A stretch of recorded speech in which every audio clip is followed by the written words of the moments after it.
And this is when I knew it was the end.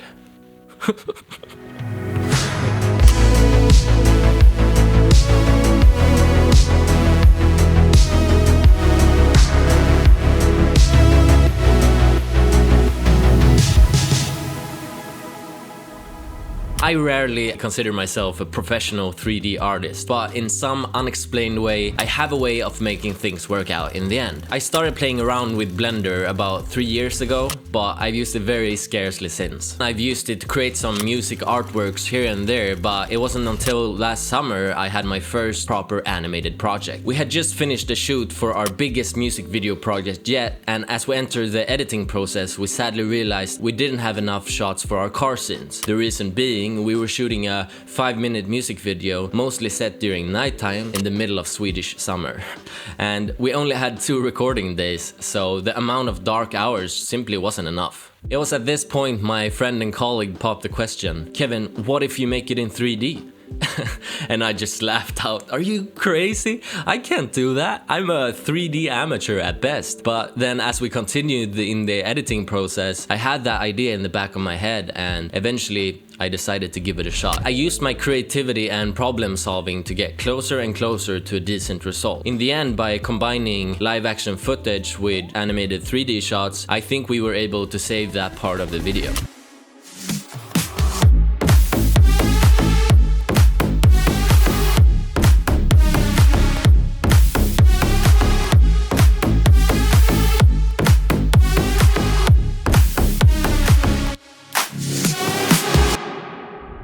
And what that project kind of showed me was that where I'm technically unable to do things, my creativity finds a shortcut or a workaround. And that's kind of a mindset that's been with me in 3D creation since. Back in July this year, I once again felt this urge to start creating in 3D again, especially since I now had a better graphics card on my hands. So I called out to some friends of mine to start doing some prompted render challenges. Nothing fancy, just a bunch of generated words in a row that we could turn into 3D art. And we would do this with a time limit of say 4 to 6 hours. The first one was called Harmonious Roller Skates in Dirty Pawn Shop. And this is what I made for it. I just enjoyed this process so much and I had so much fun with it, I just wanted to keep going. So over the summer, even though I had vacation here and there, I created some renders that ended up on my Instagram. Link in the description. Fast forward to the beginning of August this year. Pwnisher, previously known from Corridor Digital, announced his new community render challenge, and I was immediately intrigued. I knew I wanted to participate and I saw the perfect opportunity to make a video about it. Of course, at this point, I had a completely different video in mind. If you're new to these render challenges, it's basically a community competition with a set of rules and limitations where 3D artists from all over the world come together to create a short animation, which is then put together into a beautiful montage. And even if this was my first time considering joining, I've been watching them for a long time. It's just amazing to see how much talent there's out there and how unique every creative mind works. Even if you're not a 3D artist yourself, I definitely recommend having a look at these breathtaking montages because it's just so amazing to see what people can do with digital tools.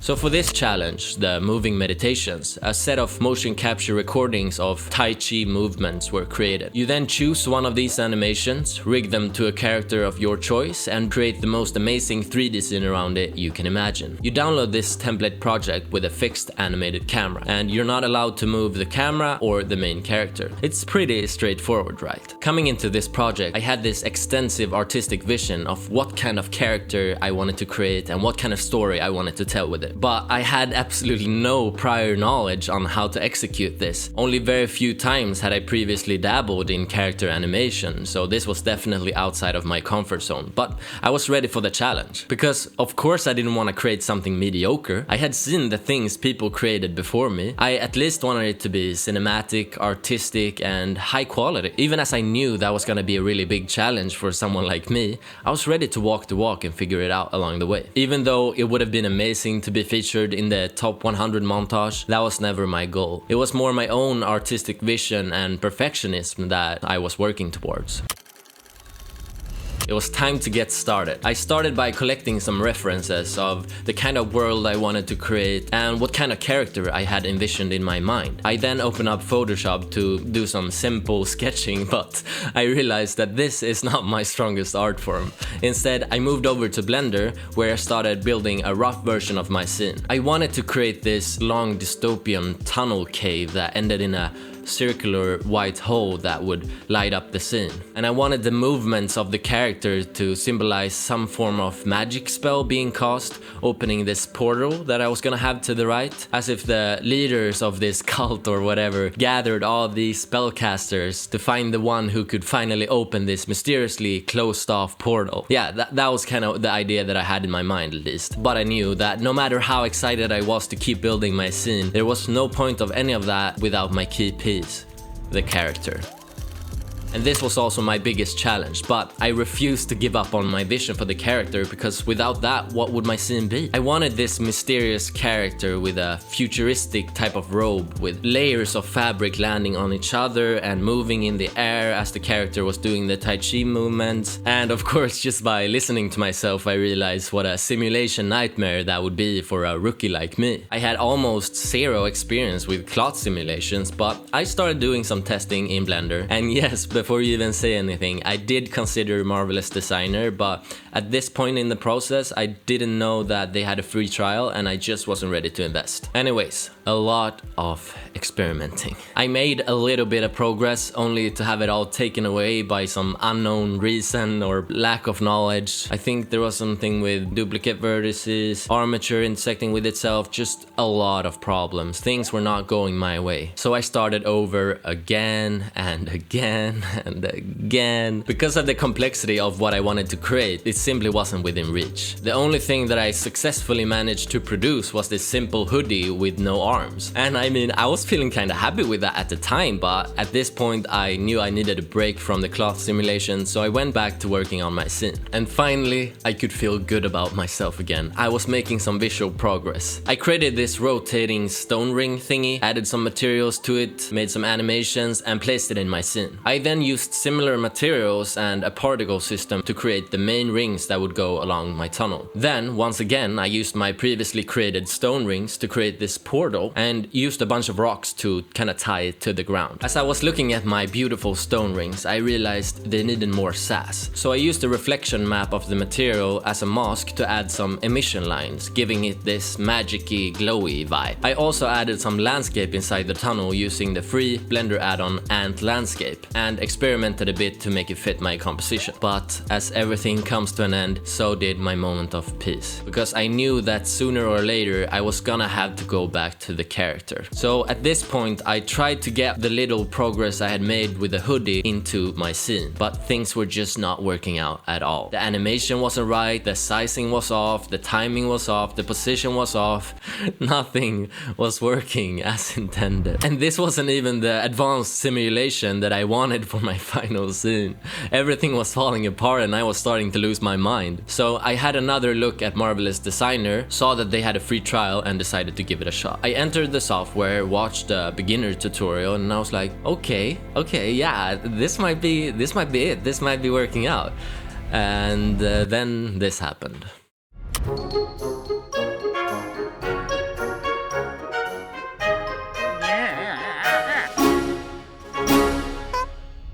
The recorded armature animation was intercepting with itself, ruining the simulation completely. And this was actually not the first time I'd experienced this during this project. I had already fixed this in Blender once, but that didn't help me now because this was a different animation file. And the thing is, there had already been an announcement in the community Discord server addressing that some of these animations had these issues fixed. So I thought, as it was the last week of the challenge, that there wouldn't be any problems. But I was wrong.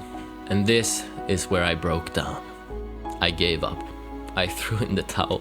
I couldn't be bothered anymore. I was so tired of this. Now, I don't know all the circumstances that led to there being errors like this in a community event of this size, and I'm also sure that a lot of the other people participating knew exactly how to fix this in a matter of seconds, but I simply couldn't, and I had enough. This is what I realized. I can use creative workarounds to compensate for when my technical skills are lacking. But when external rules gets in the way of these workarounds, my creativity suffers. Had it not been for the specificity and rules of the challenge, I think I would eventually have found another path to my goal. I think I would have found a way to tell my story and create something I was proud of. I just wouldn't have done it in the way that I set out to do. So maybe this type of render challenge just isn't for me. Or at least not this time. And even if in the end I didn't succeed with my character like I wanted, I did learn some things along the way. I learned that it's definitely a better idea to use Marvellous Designer for these type of character clothing designs than Blender's own simulations. I will probably use it to make something similar in the future. I also realized that the camera work and composition is such an essential part of my artistry. Maybe it's that I'm more of a creative director than a creative producer. I don't know. Anyways, I'm extremely impressed and humbled by the many artists that successfully participates in these render challenges, and I just can't wait to see the final renders. If you have a similar story like me, or maybe a slightly more successful one, make sure to leave a comment below because I would love to hear about it. Thank you so much for watching. I appreciate all the support I've gotten so far. I'm sorry that I did not deliver a render this time, but hopefully I can make something in 3D in the future. Alright, thank you. Bye. This is when I knew it was over. And this is when I knew it was over. I'm an idiot. I'm so weird. And this is when I knew it was over. It was over. It was at this point that I knew it was over. Okay, that's enough. Just subscribe, okay? Come on.